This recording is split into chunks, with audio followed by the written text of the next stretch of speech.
Hello. Welcome back to Single Women Retiring Abroad.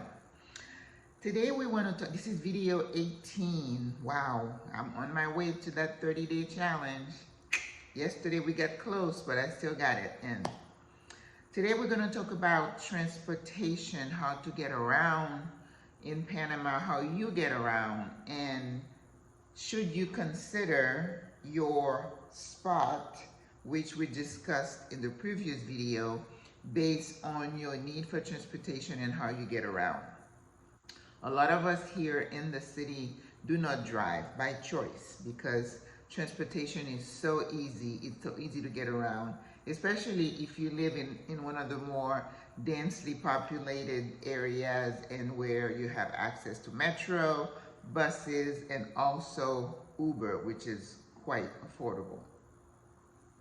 If you are someone who has a physical disability, you have to use a scooter, you are wheelchair dependent, or you have to use a cane to get around, I guess you could consider places like Punta Pacifica and then use Uber. I mean, if you can get in and out of a car with it's just a cane, you probably can get around just using Uber to go to and fro wherever you want to go. You may not be able to take like a leisurely walk around the city because the sidewalks are non-existent, and if they exist, they're not in good shape. Lots of depression, really, sometimes really small. People like me who are in those streets all the time, I've had near misses, a lot of near misses where I could have fallen. And like when my patients used to come in and they just fall on their faces and they all bruised up with the raccoon eyes, it can still happen to me. So, but it can be a challenge. So I want to talk about how you get around in the city, and then just like we did in the previous video, compare that with the beach areas, the ones that I've visited, and the highlands, which is where the elevation is. But before we get started, let me introduce myself. If it's your first time seeing me, welcome, and thank you for watching this channel. My name is Maggie Lazar, and I am a retired nurse practitioner, and I've been in Panama as a retiree for a little bit over a year, like 14 months, going on my 15th month. So that's exciting. And I love Panama. Everybody who talks to me, who watched the video that I did with Stephanie Perry and Rashida Dow, we were comparing Ghana with Panama, why I chose Panama. And, I kept talking about, about Panama like I was some kind of ambassador to Panama. But it's just because, a lot of us who are here are very happy to be here. We're more relaxed. And we are very grateful for the opportunity to be here. So if you haven't watched a lot of my videos, you can go back and look at Single Women Retiring Abroad, and you're going to see a slew of videos. I am currently in a 30-day challenge that I put on myself, and I have to say I am sticking to it. Thank you, Lord. So please like, share, and subscribe to the channel. Share the video. Tell others. If you know a woman who is older, who is thinking of retiring, considering Panama, in the midst of doing the research, they could find some information useful by watching these videos. But I know there are other videos out there, other people doing YouTube videos. I mean, sometimes the amount of information can be overwhelming. And this is why I created this channel, just for the older woman, or another, not caveat, but another characteristic of the women for whom these videos are made is the woman with average income, okay? We're not big income earners. We don't have access to a lot of money. We have to manage our budget, our money on a monthly basis. You're in the right place. This is why these videos are created especially for such a woman. So if you are one, or you know someone who fits that particular profile, please refer them and have them watch my videos. All right, so yesterday we talked about how do you choose where to land within this paradise. Whether you are in the city, we talked to you about the different neighborhoods, and we talked to you about places like along the beaches and also in the highlands for those of you looking for cooler temperatures. How to get around. So you land in Tocumen Airport. You can either take an Uber or a taxi. My experience with the taxis, they always want to charge you more, right? That's what a lot of us prefer Uber, because it's a fixed price. Once you get to your hotel or your Airbnb, whichever, wherever you land is going to be the ease of your transportation. Anywhere in the city, pretty much, you can get an Uber. The problem we run into with Ubers is if there is a holiday, then there is a limited amount of drivers, and it may take you a while to get someone to take your request and come get you. Like yesterday, we had a holiday, and people waited like 15-20 minutes, which usually is 3 to 4 minutes. So we didn't have the availability of the drivers. So on major holidays, you got to think. I would say don't be planning to go places, or if you do, be patient. It's going to take a while. Or certain areas of the city that tend to be congested, especially if there's something going on, like Casco Viejo, or where I live on Avenida de Balboa, where they always have events. If you call an Uber, they may not have access to those areas. And now we have elections coming. There's going to be a lot of activities with buses and people, I don't want to say demonstrating, but just in the mode to promote their candidate. So you might run into a problem like that. So Uber is your #1 option. So now, yesterday I talked about the different neighborhoods, like El Cangrejo, Avenida Bella Vista, San Francisco. Those are accessible by Uber. But if you want to learn to use the buses or the metro, you buy a metro card, and anybody can show you how to get a metro card. I can show you. There's another lady in town who's doing transportation type of training, I guess. We'll show you how to get a metro card. This is a card that you can charge every so often, automatically, via a machine. And then when you take a bus, it's like 25 cents. If you take a subway or metro, it's 35 cents. So that is really, really affordable, right? Compared to wherever you come from. So you can get around. You kind of have somebody take you around so you can find out the closest metro station, whichever buses. There is an app you can download on your phone. And then when you put where you're going, it gives you option. Are you driving?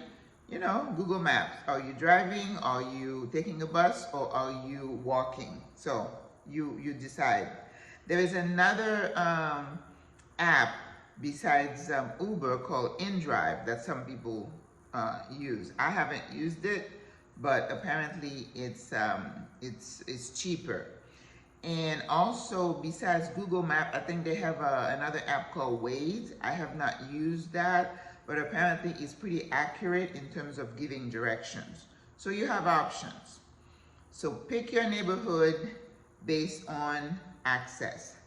So if you are wheelchair bound, I would say Punta Pacifica or Costa del Este, and then just plan on using Uber. You are not able to get on the buses if you're in a wheelchair. They don't have lift to get your wheelchair. If you are using a cane, somebody might be able to help you get on and get off. And I've even seen the bus drivers stop and go around to assist an older person. And because of the culture of the country, that people are more likely to help an older person. They let you cross, they'll let you get on the bus or on the train, they'll give up their seats for you. But if somebody is totally wheelchair dependent, like someone with a muscular disease, you have to hire. I have a friend who has a personal driver. If you have a driver with a van, as long as you can get in and out. I have yet to see an electric van here for a handicapped person with a lift. I have not seen that. I'm not saying it's not available here, but if you have disabilities, physical disabilities, really make sure you do your homework, because it's not going to be as easy for you. And I don't believe that they have laws like we have in the US where, you know, ADA and people are going to have to make accommodations for you. I am not familiar with any of that here in Panama. Okay? So in the city, know which area. Punta Pacifica, Costa del Este. And if you can work, you can stay in any other areas. But just make sure you either have a driver, or if it's just a cane, somebody might be able to help you, or you might be able to get in and out of a Uber or a taxi. My personal experience with the taxis here, I do not like to take taxis. A lot of the taxis are like kind of limited to certain neighborhoods. They never really know where I'm going, even though they're supposedly cheaper. And many times I have to give them directions as to how to take me from point A to point B. They only know their limited area there. So for that reason, I don't. And I know at one point there was some rumbling between the taxi drivers and Uber. And I hope and pray nothing happens, because I mean, I know how to get around on buses and trains, but without Uber, it would be a strain. So let's hope nothing happens there. Someone the other day said that in Minneapolis or someplace they were gonna ban Uber, and I'm a late bloomer. I really did not care for Uber in the beginning for safety reasons, but I've kind of relaxed a little bit and I've been taking them with no problem. In the beach areas, I have been to a beach in Chiriquí, Playa La Barqueta. I have been to Bocas del Toro Beach. I have been to Colon beaches. I would say if you're gonna live in a beach area, you have to either have a car or you're gonna rely on taxis. Because remember, Uber may not be available in those smaller areas. I was in Pedasea and I was looking for Uber. I could not find Uber. And I was calling for a taxi. I went to a restaurant and asked if there were a taxi. And this guy said, it's a holiday. Taxis are gonna start working at 11 tonight or something the next day. It's like the taxis were off because of the holidays. I'm like, what? So to go to Pedasea, think about you need to drive. And if you wanna stay within that little area there, then use a taxi. And a lot of these communities, what people have done, somebody will hook you up with a driver that you can call and say, okay, I'm planning to go here, you know, in the next day or two, and you make an appointment and they take you where you need to go. So a lot of personal relationships that way. So if you can get that going, yeah, but it's not as flexible, right? Just like me, when I go to the store and buy things for my house, it's hard for me to carry it home, even through Uber. Those are the only times I wish I had my car. And a lot of times too, you can have stuff delivered. So you need to look into that. In Panama City, you can have food delivered and household item delivered for a small fee.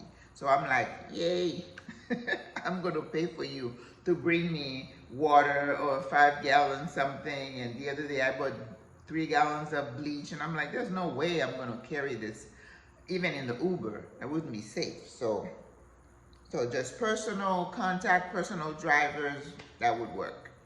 In the highlands, I was in Boquete, I was in David. Like I said, David, you have Uber and taxis, and the same principles would apply, that if you are really limited in your movement, you're going to have the same issues, being able to get in and out of the car or hire a driver with a van, but you still need to be able to get on and off, right? In Boquete itself, lots of taxis. So again, you have to be able to get on and off, but driving is probably best. You probably need to have your own transportation. So if you have a physical disability, it makes it a little bit more difficult for you to black sit to one of those areas, and I would think it's the same in places like Mexico and other places. You kind of have to have some mobility. And if you don't, it hurts me to tell you, it will make your life a little bit more difficult. But you know, if you determine, you might make it work. Like I said, I heard one of the candidates' wives talk about access, and she mentioned a lot of handicap services. So I'm like, I wrote her name down, and I'm like, you know, if she does get elected or her husband gets, I would be somebody I would say, put a little, you know, bird in your ear and say, have you thought about making the city more, you know, handicap friendly?